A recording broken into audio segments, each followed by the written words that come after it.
ಹರೇ ರಾಮ.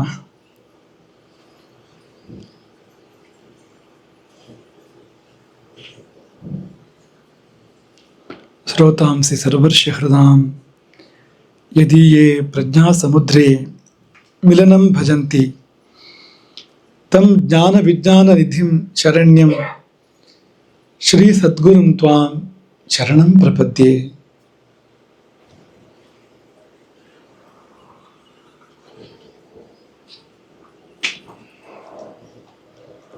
ಆಪದಾಂ ಅಪಹರ್ತಾರಂ ದಾತಾರಂ ಸರ್ವಸಂಪದಾಂ ಲೋಕಾಭಿರಾಮಂ ಶ್ರೀರಾಮಂ ಭೂಯೋ ಭೂಯೋ ನಮಾಮ್ಯಹಂ.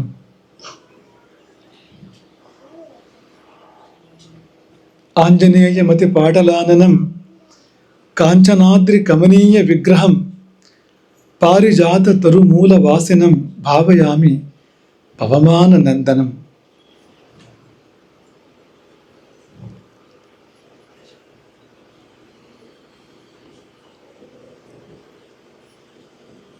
ಮೊದಲಾಗಿ ಕೇಕಾಲ ಮಠದಲ್ಲಿ ನೆಲೆಸಿ ಲೋಕವನ್ನು ಪೊರೆಯುವ ಮರ್ಯಾದಾ ಪುರುಷೋತ್ತಮ ಶ್ರೀ ರಘುತ್ತಮ ಆದಿಶಂಕರಾಚಾರ್ಯರಿಂದ ಶ್ರೀ ರಾಮಚಂದ್ರಾಪುರ ಮಠಕ್ಕೆ ಅನುಗ್ರಹೀತನಾಗಿ ಬಂದಿರುವಂಥ ಪರಿವಾರ ಸಮೇತನಾದ ರಘುತ್ತಮನಿಗೆ ಪ್ರಣಾಮಗಳನ್ನು ಸಲ್ಲಿಸ್ತೇವೆ. ಹಾಗೆ ಪರಿಸರದ ಎಲ್ಲ ಗುರು ಸನ್ನಿಧಿಗಳು ಕೆಕಾರ ಮಠವನ್ನು ಸ್ಥಾಪನೆ ಮಾಡಿದವರಿಂದ ಆರಂಭ ಮಾಡಿ ಕೆಕಾರ ಮಠವನ್ನು ಪುನಃ ರಾಮಚಂದ್ರಾಪುರ ಮಠದೊಂದಿಗೆ ವಿಲೀನ ಮಾಡಿದವರವರೆಗೆ ಎಲ್ಲ ಗುರುಗಳ ಸನ್ನಿಧಿಯನ್ನು ಭಾವದಿಂದ ಸ್ಮರಿಸ್ತೇವೆ. ಹಾಗೆ ಆಂಜನೇಯ ದೇವ, ರಾಜರಾಜೇಶ್ವರಿ ದೇವಿ ಮತ್ತೆಲ್ಲ ಶ್ರೀ ಮಠವನ್ನು ಶಿಷ್ಯಸ್ತೋಮವನ್ನು ಕಾಯುವಂಥ ದೇವತೆಗಳು, ಆ ಎಲ್ಲ ದೇವತೆಗಳ ಸಮೂಹವನ್ನು ಪುನರಪ್ಪಿ ಮನಸ್ಸನ್ನು ನೆನೆದು ಆಶೀರ್ವಚನದ ಕೆಲವು ಮಾತುಗಳನ್ನು ಆಡಬಯಸ್ತೇವೆ.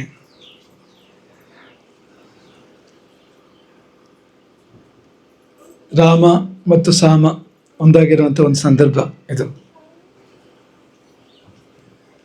ಶ್ರೀರಾಮನೇ ಆರಾಧ್ಯ ದೇವತೆಯಾಗಿರುವಂತಹ ನಮ್ಮ ಕೆಕಾರ ಮಠದಲ್ಲಿ ಸಾಮವೇದದ ಒಂದು ಗ್ರಂಥ, ಒಂದು ಮೌಲಿಕ ಗ್ರಂಥ, ಇಡೀ ಸಾಮಶಾಖೆಗೆ ಮೂಲಾಧಾರವಾಗಬಲ್ಲಂಥ ಗ್ರಂಥ ಒಂದು ಲೋಕಾರ್ಪಣೆಗೊಂಡಿದೆ. ಹಾಗಾಗಿ ರಾಮನ ದರ್ಬಾರಿನಲ್ಲಿ, ರಾಮನ ಆಸ್ಥಾನದಲ್ಲಿ ಸಾಮದ ಒಡ್ಡೋಲಗ ಅಂತ ನಾವು ಇದನ್ನು ಕರಿಬೋದು ಅಂಥದ್ದೊಂದು ಕಾರ್ಯಕ್ರಮ ಇಲ್ಲಿ ಸಂಪನ್ನಗೊಳ್ತಾ ಇದೆ. ರಾಮನಿಗೂ ಸಾಮವೇದ ಬಹಳ ಪ್ರಿಯವಾದದ್ದು. ಗಾಂಧರ್ವ ತತ್ವಜ್ಞ, ರಾಮನನ್ನು ವಾಲ್ಮೀಕಿಗಳು ವರ್ಣನೆ ಮಾಡಿರುವಂಥದ್ದು ಗಾಂಧರ್ವ ತತ್ವಜ್ಞ ಅಂತ. ಹಾಗಾಗಿ ಆ ಗಾಂಧರ್ವ ಎನ್ನುವಂಥದ್ದು ಸಾಮವೇದಕ್ಕೆ ತುಂಬ ಹತ್ತಿರ ಇರುವಂಥದ್ದು. ಕೃಷ್ಣನಿಗೂ ಸಾಮವೇದ ಬಹಳ ಪ್ರಿಯವೇ. ವೇದಾನಾಂ ಸಾಮವೇದೋಸ್ಮಿ ಅಂತ ಹೇಳಿದವನು ಕೃಷ್ಣ. ರಾಮ ಬೇರೆ ಅಲ್ಲ, ಕೃಷ್ಣ ಬೇರೆ ಅಲ್ಲ. ಹಾಗಾಗಿ ವೇದಗಳೇ ಭಗವತ್ ಸ್ವರೂಪ. ವೇದಗಳಲ್ಲಿಯೂ ಕೂಡ ಸಾಮವೇದ ಅತಿಶಯವಾಗಿ ಭಗವತ್ ಸ್ವರೂಪ. ವೇದಗಳೇ ಭಗವಂತನ ವಿಭೂತಿ. ಅಲ್ಲಿಯೂ ಕೂಡ ಹೆಚ್ಚಿನದಾಗಿ ಭಗವಂತನ ವಿಭೂತಿ ಆಗುವಂಥದ್ದು ಅದು ಈ ಸಾಮವೇದ. ಹಾಗಾಗಿ ಈ ಸಾಮವೇದದ ಈಗ ಒಂದಕ್ಕಿಂತ ಹೆಚ್ಚು ವೇದದ ಅಧ್ಯಯನ ಒಂದು ಕಡೆ ನಡೀತದೆ ಅಂತಾದರೆ, ಸಾಮವೇದದ ಅಧ್ಯಯನದ ಸ್ಥಾನವನ್ನು ಸ್ವಲ್ಪ ದೂರ ಇಡಬೇಕು ಅಂತ ಹೇಳ್ತಾರೆ. ಮೇಲ್ನೋಟಕ್ಕೆ ಏನದು ಸಾಮವೇದನ ದೂರ ಇಡಬೇಕು ಅಂತ ಅನಿಸ್ತದೆ. ಆದರೆ ಅದ್ರ ನಿಜ ಏನು ಅಂದರೆ, ಆ ಸಾಮವೇದದ ಪ್ರಭಾವದ ಮುಂದೆ ಉಳಿದ ವೇದಗಳು ಮಂಕಾಗ್ತವೆ ಅಂತ. ಹಾಗಾಗಿ ಅದನ್ನೊಂಚೂರು ಅಂತರದಲ್ಲಿ ಇಡಬೇಕು ಅಂತ ಹೇಳುವಂಥದ್ದು. ಈ ಸಂಗೀತದಲ್ಲಿ ಒಂದು ಕ್ರಮ ಇದೆ, ಹಿಂದೂಸ್ತಾನಿ ಸಂಗೀತದಲ್ಲಿ ಒಂದು ಕ್ರಮ ಇದೆ. ಅವ್ರು ಭೈರವಿ ಹಾಡಿದ ಮೇಲೆ ಬೇರೆ ರಾಗವನ್ನು ಹಾಡೋದಿಲ್ಲ. ಯಾಕೆ ಬೇರೆ ರಾಗ ಹಾಡೋದಿಲ್ಲ ಅಂದರೆ, ಹಾಡಿದರೆ ಅದು ಸಪ್ಪೆ ಆಗ್ತದೆ ಅದು ಅಂತ. ಭೈರವಿ ರಾಗ ಎಷ್ಟು ಅದು ಗಂಭೀರ ಮಧುರ ಎಂದರೆ, ಅದನ್ನು ಹಾಡಿ ಅದನ್ನು ಆಸ್ವಾದನೆ ಮಾಡಿದ ಮೇಲೆ ಬೇರೆ ರಾಗವನ್ನು ಕೇಳಲಿಕ್ಕೆ ಕಷ್ಟ ಆಗ್ತದೆ ಅಂತ. ಹಾಗಾಗಿ ಸಾಮವೇದದ ಸಾಮಗಾನವನ್ನು ನಾವು ಆಸ್ವಾದನೆ ಮಾಡಿದ್ವು ಅಂತಂದರೆ, ಬೇರೆ ವೇದಗಳನ್ನು ಆಸ್ವಾದನೆ ಮಾಡುವಾಗ ಸ್ವಲ್ಪ ಮನಸ್ಸು ಕೆಳಗೆ ಇಳಿತದೆ ಅನ್ನೋ ಕಾರಣಕ್ಕೆ ಒಂಚೂರು ದೂರದಲ್ಲಿ ಇಟ್ಟಿರಿ ಅದನ್ನು ಅಂತ ಉಳಿದ ವೇದಗಳನ್ನು ರಕ್ಷಣೆ ಮಾಡಿ ಎನ್ನುವಲ್ಲಿವರೆಗೆ ಹೇಳಿದ್ದಾರೆ. ಅಷ್ಟು ಮಹತ್ವ ಇರತಕ್ಕಂಥ ಸಾಮವೇದ. ಅದರಲ್ಲಿ ಕೂಡ ನಮ್ಮ ಆ ರಾಣಾಯಿನಿಯ ಶಾಖೆ, ಈ ಶಾಖೆ ತುಂಬ ಅಪರೂಪದ್ದು, ಲೆಕ್ಕಕ್ಕೆ ಮೊದಲಿನದು. ಈ ಭಾಗದಲ್ಲಿ ಮಾತ್ರ ವಿಶೇಷವಾಗಿ ಉಳ್ಕೊಂಡಿರುವಂಥದ್ದು. ಬೇರೆ ಕಡೆಯಲ್ಲೂ ಇದರ ಹೆಸರಿದೆ, ಆದರೆ ಅದಕ್ಕೇನಾದರೂ ಜೀವ ಇದ್ದರೆ, ಅದಕ್ಕೇನಾದರೂ ಚೈತನ್ಯ ಇದ್ದರೆ ಶ್ರೀಮಠದ ಶಿಷ್ಯಸ್ತಂಭದ ಮಧ್ಯದಲ್ಲಿ, ಈ ಪರಿಸರದಲ್ಲಿ ಈ ಕೆಕ್ಕಾರ ಮಠದ ಶಿಷ್ಯರ ಹೆಚ್ಚಾಗಿ ಅವರು, ಅಲ್ಲದಿರೋರು ಇದ್ದಾರೆ, ಆದರೆ ಕೆಕ್ಕಾರ ಮಠದ ಶಿಷ್ಯರ ಈ ಮೊಗುವ ಮತ್ತು ಹೊಸಕುಡಿ ಪರಿಸರದಲ್ಲಿ ಹೆಚ್ಚಾಗಿ ಸಾಮ್ಯವಾದದ ಒಂದು ಆ ಭಾಗ ಉಳ್ಕೊಂಡಿರ್ತಕ್ಕಂಥದ್ದು. ಆದರೆ ಈ ರಾಣಾಯಿನಿ ಒಂದು ಅಧ್ಯಯನ ಮಾಡುವಂಥವರಿಗೆ ಅವ್ರದ್ದೇ ಆದ ಗ್ರಂಥ ಅಂತ ಇರಲಿಲ್ಲ.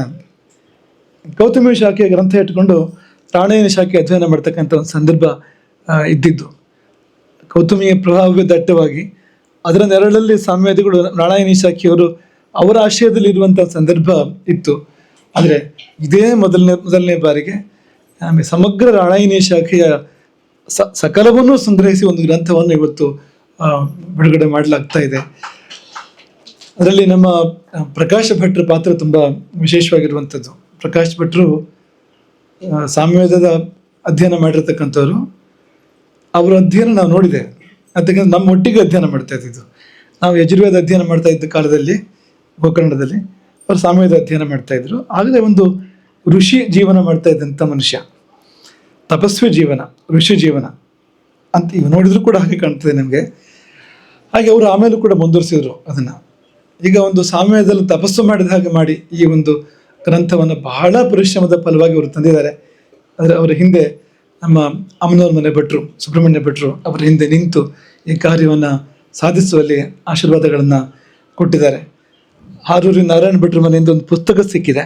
ಆ ಪುಸ್ತಕ ಸಿಕ್ಕಿದ್ದು ತುಂಬ ಉಪಕಾರ ಆಗಿದೆ. ಈ ಒಂದು ಅದು ಬಹುಶಃ ಹಸ್ತಪ್ರತಿ, ಅದು ಅದರಿಂದ ಸಿಕ್ಕಿರುವಂಥದ್ದು. ಅದು ಸಿಕ್ಕಿದ್ದು ಈ ಗ್ರಂಥ ಹೊರತರಲಿಕ್ಕೆ ಅವಕಾಶ ಆಗಿದೆ. ಇನ್ನೂ ಆಗಬೇಕಾಗಿದೆ, ಮುಂದೆ ಇನ್ನೂ ಊಹಾ ರಹಸ್ಯ ಹೊರಗೆ ಬರಬೇಕು. ಇನ್ನು ಬರಬೇಕಾದ್ರೆ ಯಾರೆಲ್ಲ ಹಸ್ತಪ್ರತಿ ಇದೆ ಅವರು ಅದನ್ನು ಕೊಡೋ ಮನಸ್ಸನ್ನು ಮಾಡಬೇಕು. ಈಗ ನೀವು ಅಧ್ಯಯನ ಮಾಡಿದೆ, ನೀವು ಅದನ್ನು ಉಪಯೋಗಿಸ್ದೆ, ಅದನ್ನು ಪುಸ್ತಕ ರೂಪದಲ್ಲಿ ತರಲಿಕ್ಕೂ ಅವಕಾಶ ಆಗದೇ ಇದ್ದು ಬಿಟ್ಟರೆ ಅದು ಅದಕ್ಕೆ ಅಪಚಾರ ಮಾಡಿದಂತೆ, ಅನ್ಯಾಯ ಮಾಡಿದಂತೆ ಆಗ್ತದೆ. ಹಾಗಾಗಿ ಯಾರಲ್ಲಿ ಈ ನಮ್ಮ ರಾಣಾಯಿನಿ ಶಾಖೆಗೆ ಸಂಬಂಧಪಟ್ಟಂಥ ಹಸ್ತಪ್ರತಿಗಳಿದೆ, ನೀವು ಅದನ್ನು ನಮ್ಮ ಕೈಯಲ್ಲಿ ತಂದುಕೊಡಿ, ಸಂಸ್ಥಾನದ ಕೈಯಲ್ಲಿ ತಂದುಕೊಡಿ. ನಿಮಗೆ ಬೇರೆ ಎಲ್ಲಿ ಅವ್ರ ನಂಬಿಕೆ ಕಡಿಮೆ ಆಗ್ತದೆ ಅಂದರೆ ನೇರವಾಗಿ ಸಂಸ್ಥಾನದ ಕೈಯಲ್ಲಿ ತಂದುಕೊಡಿ.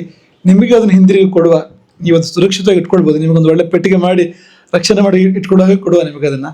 ಆದರೆ ಒಂದು ಸಾರಿ ತಂದು ಕೊಟ್ಟರೆ ಅದು ಶಾಶ್ವತ ಆಗ್ತದೆ ಮತ್ತು ಅದು ಪುಸ್ತಕದ ರೂಪಕ್ಕೆ ಬರ್ತದೆ. ಆಮೇಲೆ ಪುಸ್ತಕದ ರೂಪಕ್ಕೆ ಬಂದರೆ ಸಾಲದು, ಅದು ಕಂಠಕ್ಕೆ ಬರಬೇಕು, ಅದು ಹೃದಯಕ್ಕೆ ಬರಬೇಕು, ಕಂಠಕ್ಕೆ ಬರಬೇಕು. ನೀವು ಕೇವಲ ಈ ಪುಸ್ತಕವನ್ನು ನಿಮ್ಮ ಯಾರ ಕೈಲಾರು ಕೊಟ್ಟರೆ ನಿಮ್ಗದು ಏನೇನೂ ಗೊತ್ತಾಗೋದಿಲ್ಲ.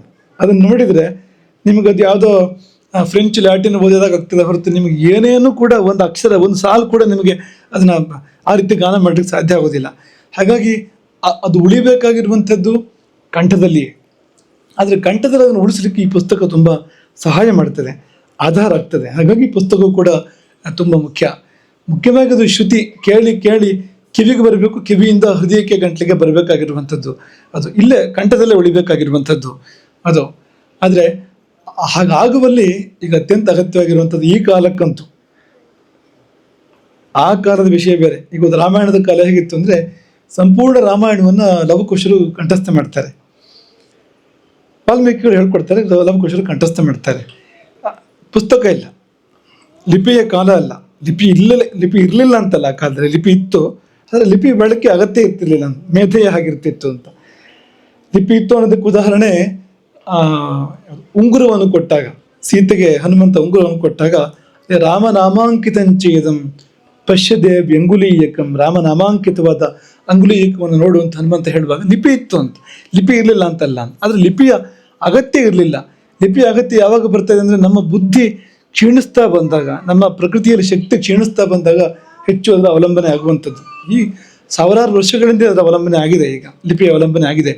ಇಲ್ಲಿ ಶ್ರುತಿ ಅನ್ನುವಾಗ ಕಿವಿಯಿಂದ ಕೇಳಿ ಬಾಯಿಂದ ಹೇಳಬೇಕು ಅದನ್ನು ಅಂತ, ಹಾಗೆ ಇರುವಂಥದ್ದು. ಇದು ಕೂಡ ಹಾಗೆ ಇದ್ದಿದ್ದೆ, ನಡ್ಕೊಂಡು ಬಂದಿದ್ದೆ ಹಾಗೆ ಇದು ಕೂಡ. ಆದರೆ ಈ ಕಾಲ ಇನ್ನು ಮುಂದೆ ಬರುವ ಕಾಲಗಳಲ್ಲಿ ಅನಿವಾರ್ಯವಾಗಿ ಈ ಲಿಪಿ ರೂಪದಲ್ಲಿ ಅದು ಬೇಕಾಗ್ತದೆ.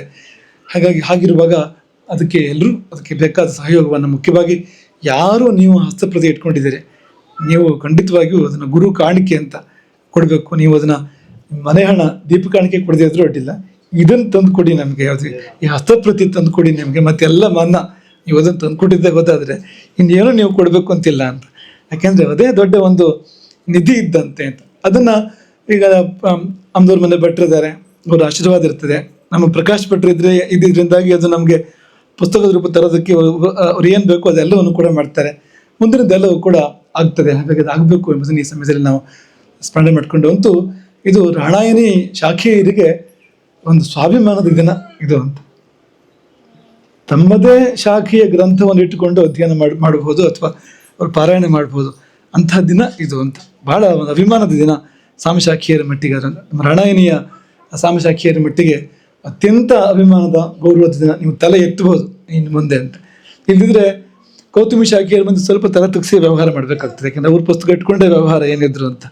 ಹಾಗಾಗಿ ಅವರು ಆ ಪ್ರಶ್ನೆ ಕೇಳ್ತಾ ಇದ್ರು, ನಿಮ್ಮದೇ ಆದ ಗ್ರಂಥ ಎಲ್ಲಿದೆ ಅನ್ನೋ ಪ್ರಶ್ನೆಯನ್ನು ಅವರು ಕೂಡ ಕೇಳ್ತಾ ಇದ್ರು. ಈ ಹಿಂದಿನ ಕಾಲದಲ್ಲಿ ನಡ್ಕೊಂಡು ಬರ್ತಾ ಇತ್ತು. ಇನ್ನು ಬಹುಶಃ ಆ ಪ್ರಶ್ನೆಗೆ ಉತ್ತರ ಸಿಗ್ತದೆ ಎಂಬುದಾಗಿ ನಾವು ಭಾವಿಸ್ತೇವೆ. ಅಧ್ಯಯನ ಮಾಡಬೇಕು. ಮುಖ್ಯವಾಗಿ ರಾಣಾಯಣಿ ಶಾಖೆಯನ್ನು ಅಧ್ಯಯನ ಮಾಡಬೇಕು. ಮುಖ್ಯವಾಗಿ ಆಗಬೇಕಾಗಿರುವಂಥದ್ದು ಅದು. ಅದೇ ನಮ್ಮ ದೊಡ್ಡ ಕನಸು ಅದು. ಯಾರಾದರೂ ರಾಣಾಯಣಿ ಶಾಖೆಯನ್ನು ಅಧ್ಯಯನ ಮಾಡ್ತಾರೆ ಅಂತಂದರೆ, ಸಾಮವೇದದ ಅಧ್ಯಯನ ಮಾಡ್ತಾರೆ ಅಂದರೆ ಅವರ ಸಮಸ್ತ ಹೊಣೆಗಾರಿಕೆ ನಮ್ಮದು. ಅವ್ರಿಗೆ ಏನು ಬೇಕೋ ಎಲ್ಲವನ್ನು ಕೂಡ ಮಾಡಿಕೊಡ್ಬೋದು. ಆದರೆ ಆ ಶಾಖೆಯಲ್ಲಿ ಬಂದವರು ಆ ಶಾಖೆಯನ್ನು ಅಧ್ಯಯನ ಮಾಡಬೇಕು. ಅದು ತುಂಬ ತುಂಬ ಅಗತ್ಯ. ಹಾಗಾಗಿ ಈಗಂತೂ ಈ ಗ್ರಂಥ ಬಂದಿದೆ, ಇನ್ನು ಒಂದೇ ಕೆಲಸ ಇರುವಂಥದ್ದು ಅಧ್ಯಯನ ಮಾಡುವಂಥದ್ದು. ಅದನ್ನು ಮಾಡುವಂಥ ಮಕ್ಕಳು ಬೆಳೆಯಲಿ, ಅವರ ಸಂಖ್ಯೆ, ತಂದೆ ತಾಯಿಗಳು ಮಕ್ಕಳನ್ನು ಆ ದಾರಿಯಲ್ಲಿ ಕಳಿಸ್ಕೊಳ್ಳಿ. ಒಂದು ವೇಳೆ ಬೇರೆ ಏನಾದ್ರು ಶಿಕ್ಷಣ ಪಡ್ಕೊಳ್ಳೋದಾದ್ರೂ ಕೂಡ ಇದನ್ನು ಕೊಡಿಸಿ ಅದನ್ನು. ಇದು ಹೊರತಾಗಿ ಅಲ್ಲ. ಈ ರಾಣಾಯಣಿ ಶಾಖೆ ಶಿಕ್ಷಣ ಆದಮೇಲೆ ಬೇರೆ ಏನಾದ್ರು ಮಾಡಲೇಬೇಕಾದ್ರೆ, ಇದನ್ನು ಬಿಟ್ಟು ನೀವು ಬೇರೆ ಮಾಡಿದರೆ ಅದಕ್ಕೆ ಅರ್ಥವೇ ಇಲ್ಲ ಅಂತ. ನಿಮ್ಮ ಸಾಮವೇದಕ್ಕೆ ಅಪಚಾರ ಮಾಡಿದಂತೆ ಆಗ್ತದೆ. ಹಾಗಾಗಿ ತಪ್ಪದೆ ಸಾಮಶಾಖೀಯರು, ರಾಣಾಯಣಿಯ ಸಾಮಶಾಖೀಯರು ತಮ್ಮ ಮಕ್ಕಳಿಗೆ ಸಾಮವೇದದ ಅಧ್ಯಯನ, ಸ್ವಶಾಖೆಯ ಅಧ್ಯಯನವನ್ನು ಮಾಡಿಸಬೇಕು ಎಂಬುದು ನಮ್ಮ ಆಗ್ರಹ. ಇದಿಷ್ಟನ್ನು ಸಾಮವೇದದ ಕುರಿತಾಗಿ ಸಮಯದಲ್ಲಿ ನಾವು ಸ್ಮರಣೆ ಮಾಡಿಕೊಡ್ತೇವೆ. ನಮ್ಮ ಸಾಮಸಭಾ ಇದ್ದಿದ್ದು ಕೂಡ ಒಂದು ಅರ್ಥ ಬಂತು. ಅದಕ್ಕೊಂದು ಸ್ವಲ್ಪ ಸಮಯದಿಂದ ಅದು ಮೌನವಾಗಿತ್ತು.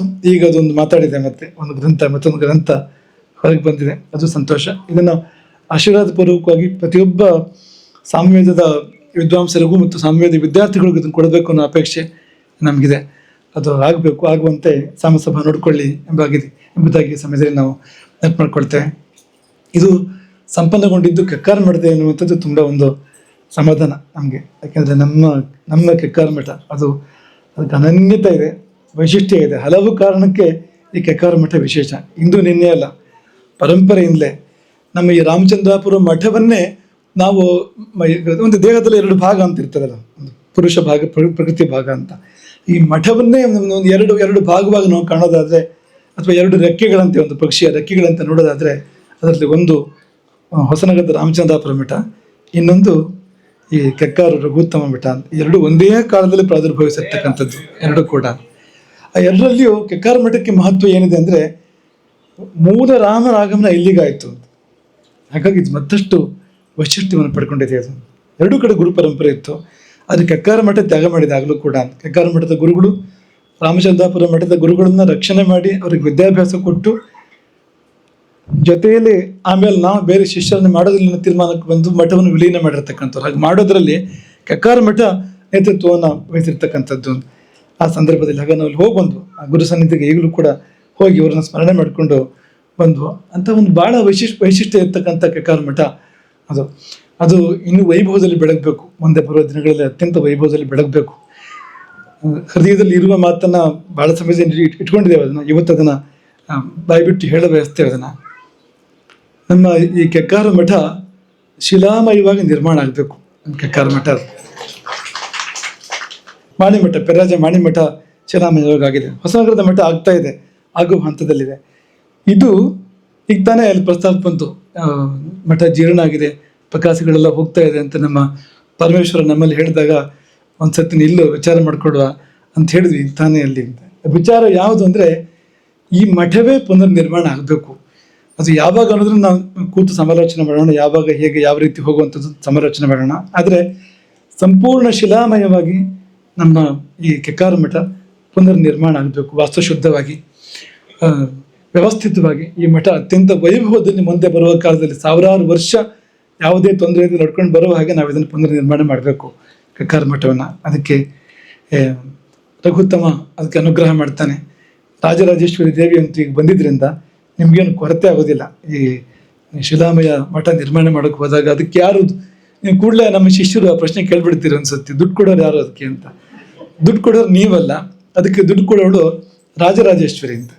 ಆ ಕಕ್ಕಾರ ಮಠದ ಪುನರ್ ನಿರ್ಮಾಣ ಮಾಡಿಸೋಳು ಯಾರು ಅಂದರೆ ರಾಜರಾಜೇಶ್ವರಿ ದೇವಿ ಅದನ್ನು ಮಾಡಿಸುವಂಥದ್ದು. ನಿಮ್ಮೆಲ್ಲರ ಮೂಲಕವೇ ಆಗುವಂಥದ್ದು, ಆದರೆ ಅವಳ ಆಶೀರ್ವಾದದಲ್ಲಿ, ಅವಳ ಪ್ರೇರಣೆಯಿಂದ ಅದಾಗುವಂಥದ್ದು. ಅದು ಸಕಾಲದಲ್ಲಿ ಆಗಲೇ ಅದು.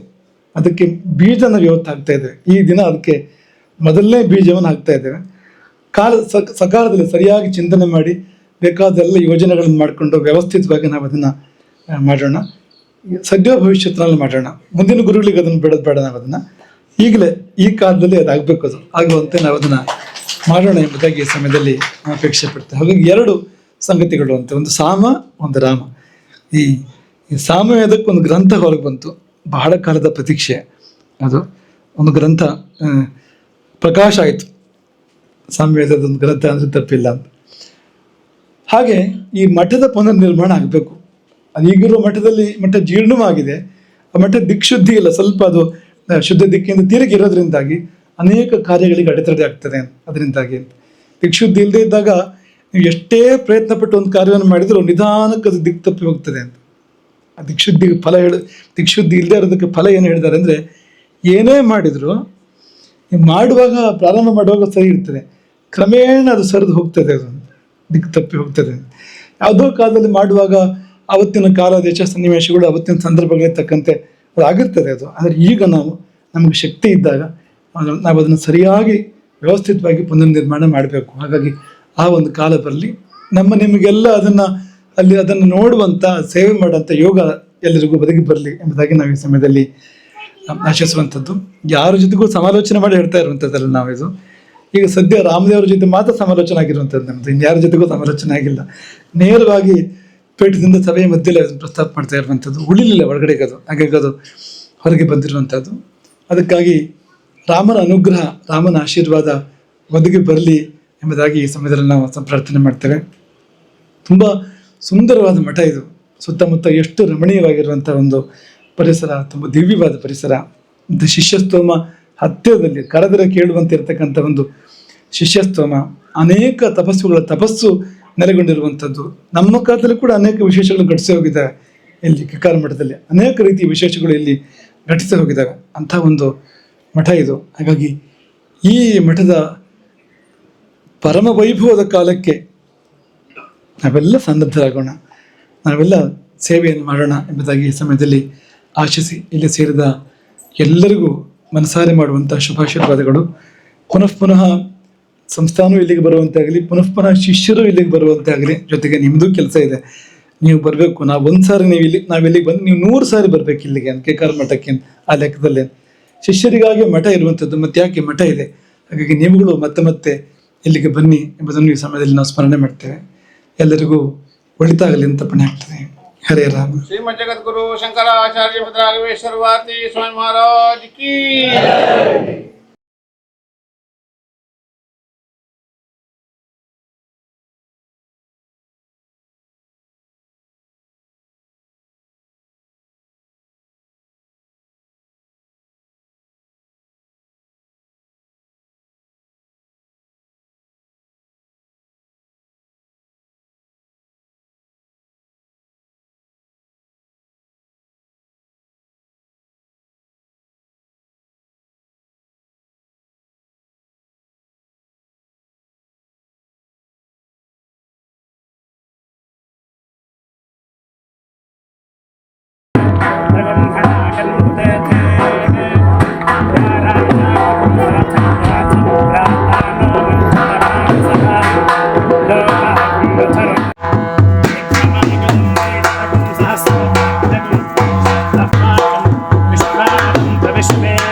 रविविवः ब्रह्माद्यतिष्ठद्भुवनानि धारयन् भगसत्यराधः भगेतान्धियमुदमदन्नः भगप्रणोजनजगोभिरश्वैः भगप्रमृभिर्नृवन्तस्याम उतेतानीं भगवन्तस्याम उदप्रविन्दवे वशुजये पदाय धर्माधीनं वसविदं भगन्नः रथमिवात्माभानिः